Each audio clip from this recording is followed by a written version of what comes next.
few moments later. Assalamualaikum warahmatullahi wabarakatuh. Simkuring di kelompok 8 hoyong ngajelaskeun ngeunaan nasi liwet. Salah sahiji kadaharan khas Sunda. Mimiti bade ngangenalkeun anggota kelompok.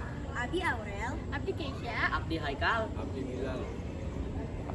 Nasi liwet memang merupakan sangu anu dimasak berbarengan jeung bambu seperti daun salam, bawang merah, bawang putih, jeung uyah.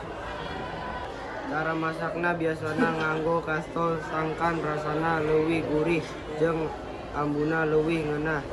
Biasanya nasi liwet dihidangkeun jeung ayam goreng lalaban sambal sarta lauk asin. kadaharan ieu sok dipake nalika aya acara kumpul-kumpul atanapi liwetan bareng kulawarga. Kutikuna nasi liwet teu ukur ngeunah tapi oge jadi lambang kebersamaan dina budaya Sunda.